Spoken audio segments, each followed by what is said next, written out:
வேத ஆராய்ச்சி நேயர்களை இயேசு கிறிஸ்துவின் இனிய நாமத்திலே வாழ்த்தி வரவேற்கிறோம். நாம் கடந்த பாடத்திலே 1000 வருட அரசாட்சியிலே விசுவாசிகளுக்கு இஸ்ரவேலர் ஆசாரியர்களாக இருக்கப் போகிறார்கள் என்றும், இன்றைய நாட்களிலே சபையோ இஸ்ரவேல் தேசமோ தேவன் நினைக்கிற நோக்கத்தை நிறைவேற்றுகிறதாக இல்லை என்றும், திருச்சபைகளிலே நாம் சரியான ஐக்கியத்தை பெற்றுக்கொள்ள வேண்டியது மிகவும் முக்கியமான ஒன்றாக இருக்கிறது என்றும், இயேசு கிறிஸ்துவின் 2ஆம் வருகையை இன்று அநேகர் ஒரு தப்புவிக்கும் கருவியாகவே பயன்படுத்த நினைக்கிறார்கள் என்றும், இஸ்ரவேலின் ரட்சிப்பு என்பது தேவனுடைய மொத்தமான ரட்சிப்பின் திட்டத்திலே ஒரு பகுதியாகும். தேவனுடைய ரட்சிப்பானது இஸ்ரவேலரை மாற்றும் என்றும் கற்றுக்கொண்டோம். இன்று நாம் அதனைத் தொடர்ந்து ஏசாயா 63ஆம் அதிகாரத்தை கற்றுக்கொள்ளப் போகிறோம். வேதாராய்ச்சி நிகழ்ச்சியை கேட்க ஆவலோடு காத்திருக்கிற அருமையான சகோதரனே, சகோதரியே, கர்த்தருடைய கிருபை இன்றும் என்றும் உங்களோடு தங்கியிருப்பதாக. வேத வசனத்தின் மேலே நீங்கள் வைத்திருக்கிற வாஞ்சைக்காக கர்த்தரை துதிக்கிறோம்.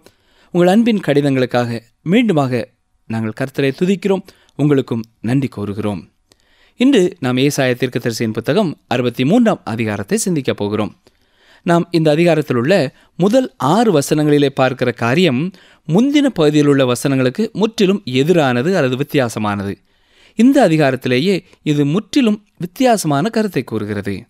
தேவனுடைய ராஜ்யத்திற்கு முன்பாக நியாய தீர்ப்பு, இதுவே தேவனுடைய ஒழுங்கு. ஏசாயா 53ஆம் அதிகாரம் 1ஆம் வசனத்திலே இயேசு கிறிஸ்துவின் முதலாவது வருகையை குறித்து சொல்லும் பொழுது, அவருக்கு அழகுமில்லை சௌந்தரியமும் இல்லை என்கிறார். ஆனால் அவருடைய 2ஆம் வருகையிலோ அவர் அழகானவராக ராஜ கம்பீரத்தோடு காணப்படுவார்.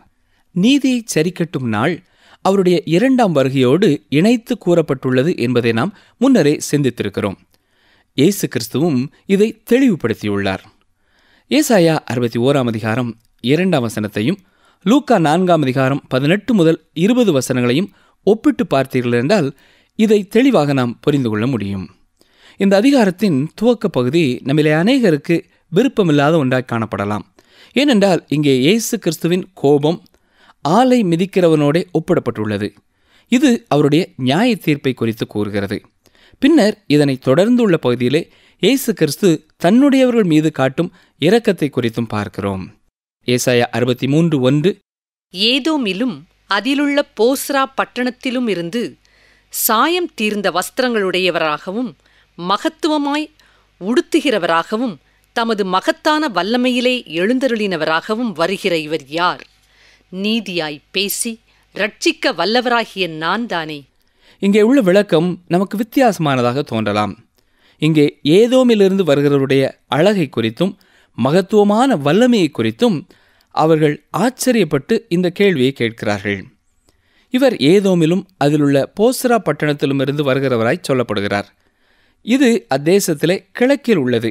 ஆனால் ஒலிவ மலையின் கிழக்கு பகுதியிலேயே அவர் வந்து தன் கால்களை வைத்து இறங்குவார் என்று வேதத்திலே பார்க்கிறோம்.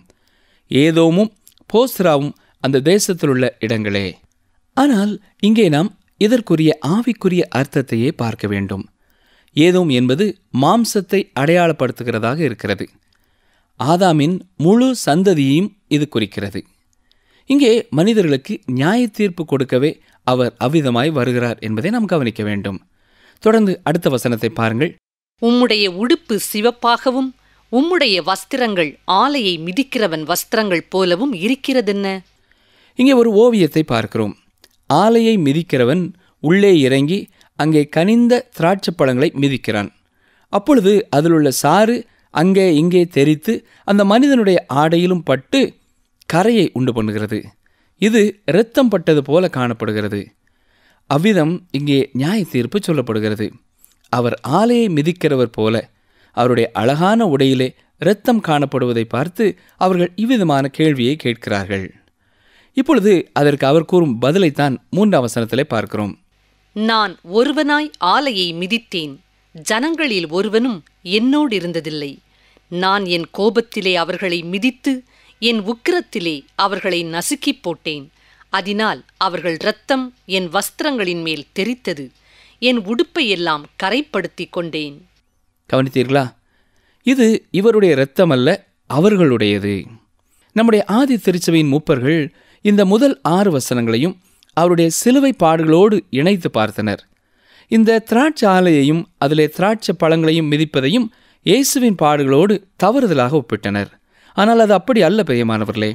இவருடைய ஆடையிலே இருந்தது அவருடைய இரத்தமல்ல, மற்றவர்களுடையது.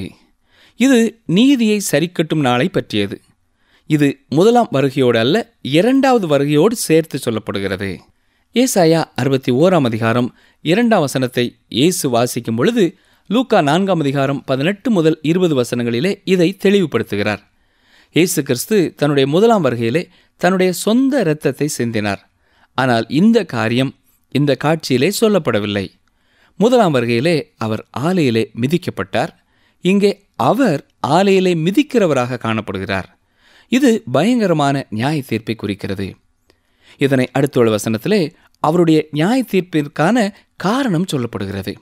பாருங்கள், ஏசாயா 63:4. நீதியை சரிக்கட்டும் நாள் என் மனதில் இருந்தது, என்னுடையவர்களை மீட்கும் வருஷம் வந்தது. அதாவது அவருக்கு சொந்தமானவர்களை அவருடைய எதிராளிகளிடமிருந்து மீட்கும்படியாக இதை செய்கிறார். அவருடையவர்கள் என்றென்றுமாக ரட்சிக்கப்படுவார்கள். மற்றவர்கள் என்றென்றுமான நித்திய நரகத்திற்குள்ளே தள்ளப்படுவார்கள். இதுவே பூமியிலே வரப்போகின்ற அவருடைய நியாய தீர்ப்பு. இதை நீதி சரிக்கட்டும் நாள் என்று கர்த்தர் சொல்லுகிறார். தொடர்ந்து 5ஆம் வசனத்திற்கு வாருங்கள். நான் பார்த்தேன், துணை செய்வார் ஒருவரும் இல்லை, தாங்குவார் ஒருவரும் இல்லை என்று ஆச்சரியப்பட்டேன். அப்பொழுது என் புயமே எனக்கு இரட்சிப்பாகி என் உக்கிரமே என்னை தாங்கிற்று. இது இயேசு கிறிஸ்துவின் சிலுவை பாடுகளை சொல்லுகிறது. அவர் ஒருவரே தனியாக இந்த இரட்சிப்பை சிலுவையிலே உண்டு பண்ணினார். மேலும் இந்த நியாய தீர்ப்பும் அவருடைய தனிப்பட்ட பணிதான். அவர் ஒருவரே இதை செய்வார். ஏசாயா 63 அதிகாரம் 6 வசனத்திற்கு வருவோம். நான் என் கோபத்திலே ஜனங்களை மிதித்து என் உக்கிரத்திலே அவர்களை வெறியாக்கி அவர்கள் சாரத்தை தரையிலே இறங்கப் பண்ணினேன். பூமியின் மேல் வாழ்கின்ற வாழ்நாள் குறுகின மனிதனுடைய முடிவு இதுவே ஆகும். ராஜா நியாயம் தீர்க்க வருகிறார். சிலர், ஐயோ இது பயங்கரமானது, எனக்கு இது பிடிக்கவில்லை என்று சொல்லலாம். நாம் ஒரு கருத்தை கேள்விப்பட்டிருப்போம். தீக்கோழி தன் தலையை மண்ணிற்குள்ளே புகுத்து கொண்டு தான் மறைந்து கொண்டதாக எண்ணிக்கொள்ளுமாம். உலகமே இருண்டு விட்டது என்று கருதுமாம். அதேபோல இவர்களும் தங்களை மறைத்து கொள்ள விரும்பி யோவான் 14 மற்றும் சில ஆறுதலான வசனங்களை வாசித்து அதை விசுவாசித்து கொண்டிருப்பார்கள். இவர்கள் இந்த வசனத்தையும் சந்திக்க வேண்டும் என்பதை மறந்திருப்பார்கள். எனக்கு அருமையான சகோதரனே, சகோதரியே, நாம் விரும்பினாலும் விரும்பாவிட்டாலும் நாம் எல்லாருமே இந்த வசனத்தை, அதாவது நியாய தீர்ப்பை சந்தித்தே ஆக வேண்டும். இயேசு கிறிஸ்து அடுத்து உலகத்திற்கு வரும்பொழுது அவர் இரட்சகராக வரப்போவதில்லை. அவர் நியாயாதிபதியாக நியாயம் தீர்க்கவே வருகிறார்.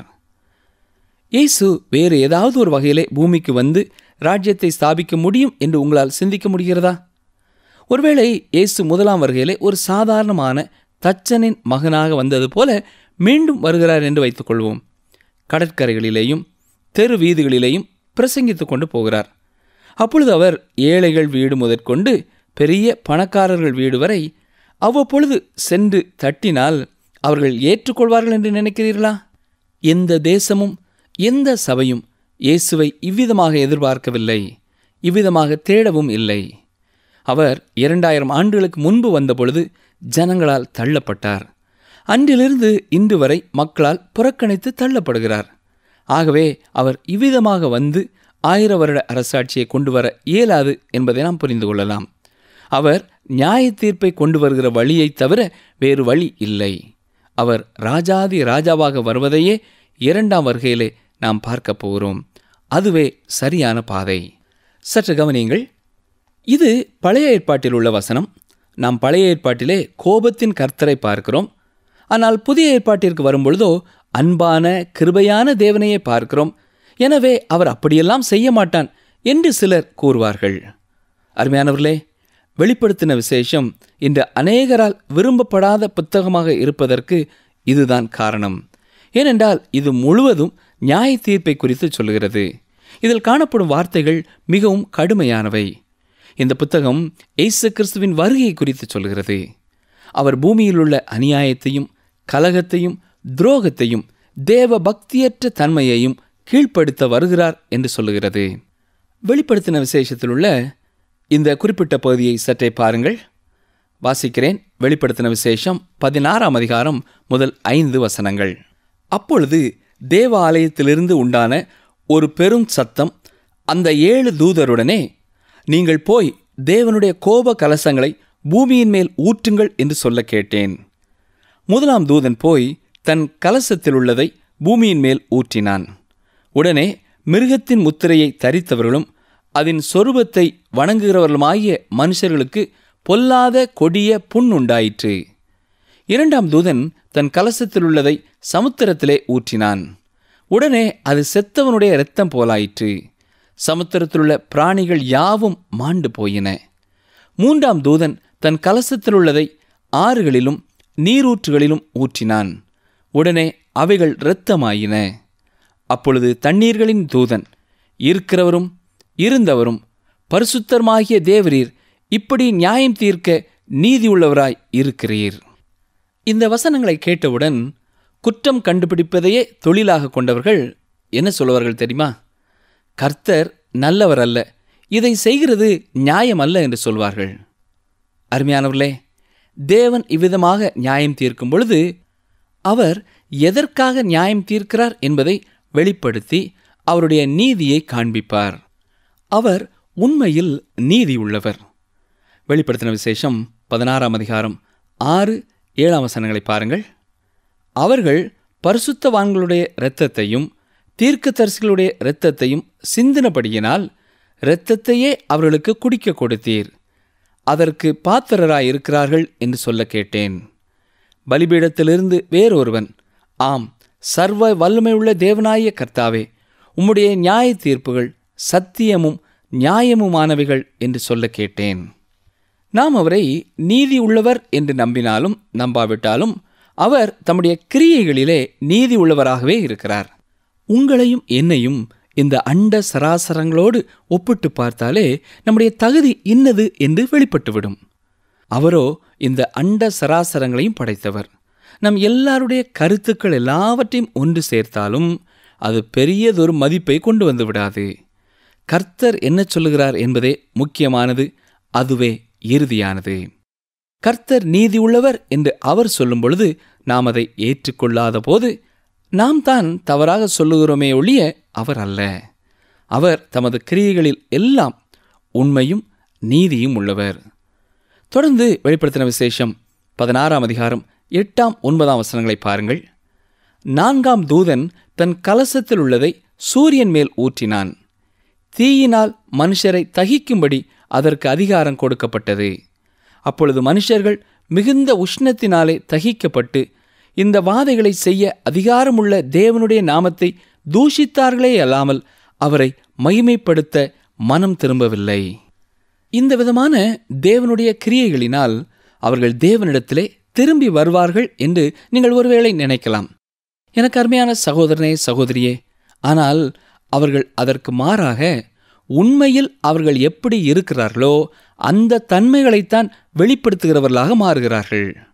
பார்வோனின் நாட்களிலே எகிப்தில் ஏற்பட்ட வாதைகள் எப்படிப்பட்ட காரியத்தை செய்ததோ அதையே இவர்களிலேயும் இந்த நியாய தீர்ப்பின் காரியங்கள் செய்யும். தொடர்ந்து வெளிப்படுத்தின விசேஷம் 16ஆம் அதிகாரம் 10 வசனத்தை பாருங்கள். 5ஆம் தூதன் தன் கலசத்தில் உள்ளதை மிருகத்தினுடைய சிங்காசனத்தின் மேல் ஊற்றினான். அப்பொழுது அதன் ராஜ்யம் ஏருளடைந்தது. அவர்கள் வருத்தத்தினாலே தங்கள் நாவுகளை கடித்து கொண்டு என்று வாசிக்கிறோம்.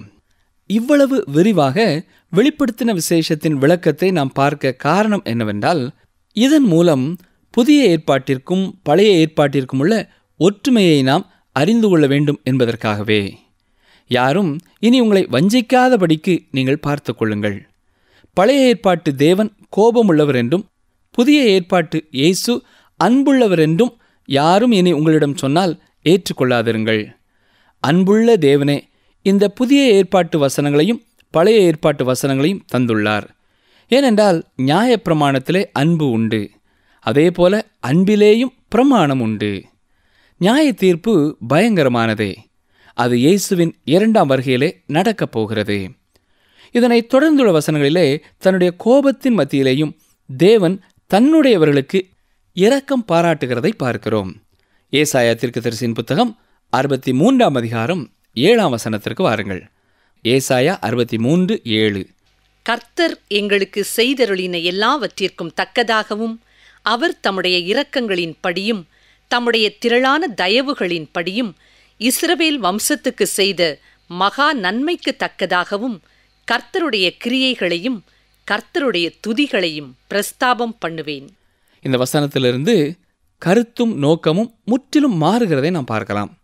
இருளிலிருந்து வெளிச்சத்திற்கு வந்தது போல, கருப்பிலிருந்து வெள்ளையாக மாறியது போல இது காணப்படுகிறது. நம்முடைய தேவன் பரிசுத்தத்தில் மகிமையானவர், துதிகளில் பயப்படத்தக்கவர், அற்புதங்களை செய்கிறவர் என்று நாம் அறிவோம். அதிலே ஒன்று, அவர் நல்லவர், மேலும் அவர் இரக்கம் கொள்கிறவர், அவர் இரக்கத்தின் தேவன். இவையெல்லாம் தேவனிடத்தில் இல்லை என்றால் நாம் என்றோ நிர்மூலமாகி இருப்போம். இதை நீங்களே உங்கள் வாழ்க்கையிலே பல முறை உணர்ந்திருப்பீர்கள். அவர் இந்த பூமியை நியாயம் தீர்க்க வரப்போகிறார். இதன் மத்தியிலே அவர் இரக்கம் பாராட்டி மனிதனுக்கு நீண்ட நாட்களை மனம் திரும்புவதற்காகவும் கொடுத்திருக்கிறார். ஏசாயா 63:8 பாருங்கள். அவர்கள் என் ஜனந்தான் என்றும் அவர்கள் வஞ்சனை செய்யாதிருக்கும் பிள்ளைகள் என்றும் சொல்லி அவர்களுக்கு இரட்சகரானார். இங்கே என் ஜனங்கள் என்று சொல்லப்படுவது மகா உபத்திரவ காலத்திலே விசுவாசிக்கும் இஸ்ரவேலரையும் இயேசுவினிடத்திலே திரும்பின திரளான புறஜாதியாரையும் குறிக்கிறதாயிருக்கிறது. இந்த வேளையிலே சபையானது எடுத்துக்கொள்ளப்பட்டு தேவனோடு இருக்கும். இந்த வசனத்திலே வஞ்சனை செய்யாதிருக்கும் பிள்ளைகள் என்று கூறும்பொழுது இங்கே தேவன் அவர்கள் மீது வைத்திருக்கும் உன்னதமான நம்பிக்கையை வெளிப்படுத்துகிறார். அவர்கள் முன்பு அவருக்கு வஞ்சனை செய்திருந்தும் தேவன் அவர்கள் மீது கொண்ட நம்பிக்கையினாலே இவ்வாறு கூறுகிறார். அருமையானவர்களே, நீங்களும் நானும் அவருக்கு வஞ்சனை செய்யாததொரு வாழ்க்கை வாழ வேண்டும் என்று அவர் எதிர்பார்க்கிறார். மட்டுமல்ல, நம்மை முன்பாகவே வஞ்சனை செய்யாதிருக்கும் பிள்ளைகள் இவர்கள் என்று சொல்லுகிறார். ஒருவருக்கொருவர் பொய் சொல்லாதிருங்கள் என்றும் அவர் வேதத்திலே கூறி நம்மை நல்வழிப்படுத்துகிறார். கிறிஸ்துவுக்குள் பிரியமான சகோதரனே, சகோதரியே, ஆண்டவருடைய எதிர்பார்ப்பிற்கு நாம் வாழ்கிறோமா என்பதை எண்ணி பார்க்க வேண்டும். தொடர்ந்து ஏசாயா 63:9 பாருங்கள். அவர்களுடைய எல்லா நெருக்கத்திலும் அவர் நெருக்கப்பட்டார், அவருடைய சமூகத்தின் தூதனானவர் அவர்களை இரட்சித்தார். அவர் தமது அன்பு நிமித்தமும் தமது பரிதாபத்தின் நிமித்தமும் அவர்களை மீட்டு பூர்வ நாட்களிலெல்லாம் அவர்களை தூக்கி சுமந்து வந்தார். இது எவ்வளவு இரக்கமான வார்த்தைகள்! இங்கே தூதனானவர் என்று சொல்லப்படுவது இயேசு கிறிஸ்து பூமிக்கு வருவதற்கு முன் இருந்த நிலைமையை குறிக்கிறது. அவருடைய அன்பினாலும் பரிதாபத்தினாலும் அவர் அவர்களை தூக்கி சுமந்து வந்ததாக இங்கே சொல்கிறார். அவர் அவர்களுடன் துன்பத்திலே பங்கு கொண்டார் என்றும் இங்கே நாம் பார்க்கிறோம். இங்கே நமக்கு ஒரு கேள்வி எழும்பலாம். அவர்களுடைய எல்லா நெருக்கத்திலும் அவர் நெருக்கப்பட்டாரா? அவர்களுடைய எல்லா நெருக்கத்திலும் அவர் நெருக்கப்பட்டார் என்று சொல்வதற்கும் மொழியாக்கத்திலும் சான்றுகள் உள்ளன. அதே போல அவர்களுடைய எல்லா நெருக்கத்திலேயும் அவர் நெருக்கப்படவில்லை என்று சொல்வதற்கும் மொழியாக்கத்திலே சான்றுகள் உண்டு. இதில் எது உண்மை? இரண்டும் உண்மையே. ஆனால் அவர் நெருக்கப்படவில்லை என்பது இன்னும் அதிக பொருத்தமாயிருக்கும் என்று விசுவாசிக்கலாம். ஏனென்றால் அவர்கள் வனாந்திரத்திலே சென்றபோது தேவனும் அவர்களோடு கூட போனார். அப்பொழுது அவர்கள் துன்பப்பட்ட பொழுது தேவன் துன்பப்படவில்லை. உதாரணமாக, அவர்கள் சர்ப்பங்களினாலே கடிக்கப்பட்ட பொழுது அவருக்கு நெருக்கம் வரவில்லை. அவர்களுடைய எல்லா நெருக்கத்திலேயும் அவர் நெருக்கப்படவில்லை. மாறாக அவர் ஒரு தாயைப் போல, தந்தையைப் போல அவர்களை காத்திருந்தார். அவர்களை விட்டுவிட்டு அவர் சென்றதில்லை. பகலில் மேக ஸ்தம்பமும் இரவிலே அக்கினி ஸ்தம்பமும் அங்கே இருந்தது. தேவன் அவர்களுக்காக காத்திருந்தார். வனாந்தரத்திலே 40 ஆண்டுகள் அவர் அவர்களோடு தாயைப் போல பொறுமையாக இருந்தார். ஒரு தாய் தெருவழியாக தன் 2 பிள்ளைகளோடு சென்று கொண்டிருக்கிறார்கள் என்று வைத்துக் கொள்ளுங்கள். ஒரு பிள்ளை இடுப்பிலே இருக்கிறது, மற்றொரு பிள்ளை சற்று பெரியவள். ஆகவே அந்த பிள்ளையை நடத்தி கொண்டு சென்று கொண்டிருக்கிறாள். நடந்து வரும் பிள்ளை நிற்கும் போது அவளும் நிற்கிறாள். கீழே விழுந்து விடும் பொழுது அந்த பிள்ளை எழுந்து வருவதற்காக காத்திருக்கிறாள். இவ்விதமாகவே நம்முடைய வாழ்க்கையின் பல சூழ்நிலைகளிலே தேவன் நம்மை நடத்தி செல்கிறார். நாம் விழும்பொழுது, பிரச்சனையிலே சிக்கிக் கொள்ளும் பொழுது, தடுமாறும் பொழுது அங்கே சற்று தொலைவிலே ஒரு தாயைப் போல காத்திருக்கிறார். மகனே, மகளே, எழுந்து வா என்று அழைக்கிறார். இவ்விதமாகவே அவர் தன்னுடைய ஜனங்களை நடத்தினார். தொடர்ந்து ஏசாயா 63ஆம் அதிகாரம் 10ஆம் வசனம் பாருங்கள். அவர்களோ கலகம் பண்ணி அவருடைய பரிசுத்த ஆவியை விசனப்படுத்தினார்கள். அதனால் அவர் அவர்களுக்கு சத்துருவாய் மாறி அவரே அவர்களுக்கு விரோதமாய் யுத்தம் பண்ணினார். நாம் பரிசுத்த ஆவியை விசனப்படுத்தும் பொழுது வேறு யாரும் நமக்கு எதிராக வரவேண்டாம், அவரே எதிரியாக மாறி விடுகிறார் என்று பார்க்கிறோம். நாம் அவருக்கு விரோதமாக கலகம் பண்ணும் பொழுதெல்லாம் அவர் களைப்படைந்து விடுகிறார். ஆகிலும் அவர் இன்னும் அமைதியாகவே நம்மீது பொறுமையாகவே காணப்படுகிறார். ஆனால் இப்பொழுதும் இப்படியே நிலை இருக்கும் என்று எண்ணிவிடக்கூடாது. தேவன் நம்மீது பொறுமையாக இருப்பதற்காக அவரை துதிப்போம். நம்மை நல்வழியிலே அவர் நடத்துவார். ஏசாயா 63ஆம் அதிகாரம் 11ஆம் வசனம் பாருங்கள். ஆகிலும் அவர் பூர்வ நாட்களையும் மோசேயையும் தம்முடைய ஜனத்தையும் நினைவு கூர்ந்தார். ஆனாலும் அவர்களையும் தமது மந்தையின் மெய்ப்பனையும் சமுத்திரத்திலிருந்து ஏறப்பண்ணினவர் இப்பொழுது எங்கே? இது இஸ்ரவேலை அப்படியே குறிக்கிறது. அதே வேளையிலே மனித சமுதாயத்தை பற்றிய ஒரு ஓவியமாகவும் இது காணப்படுகிறது. அவர் தம்முடைய ஜனங்களுக்காக உடன்படிக்கை நினைவு கூறுகிறார் என்றும் இங்கே நாம் பார்க்கிறோம். ஏசாயா 63ஆம் அதிகாரம் 12-13ஆம் வசனங்களிலே பரிசுத்த ஆவியை குறித்து பார்க்கிறோம். சில வேத வல்லுநர்கள் திருத்துவத்தின் பரிசுத்த ஆவியானவரை குறித்து இங்கே சொல்லப்படவில்லை என்கிறார்கள். ஏனென்றால் பழைய ஏற்பாட்டிலே பரிசுத்த ஆவியானவரை வேறுபடுத்தி தெளிவாக கூறப்படவில்லை. ஆனால் இன்று விசுவாசிகளாகிய நம் மத்தியிலே வாசம் பண்ணுகிற பரிசுத்த ஆவியானவரை குறித்தே இந்த வசனத்திலே கூறப்படுகிறது என்று ஒரு வேத வல்லுநர் சொல்லுகிறார். தொடர்ந்து பரிசுத்த ஆவியானவர் செய்கின்ற காரியங்களை குறித்தும் இங்கே சொல்லப்பட்டிருக்கிறது. அவர் மோசேயின் மூலமாக நடத்தி வந்த செய்கையை நினைவுபடுத்துகிறார். எகிப்திலிருந்து அவர்கள் விடுவிக்கப்பட்ட வரலாற்றை தேவன் சொல்லுகிறார்.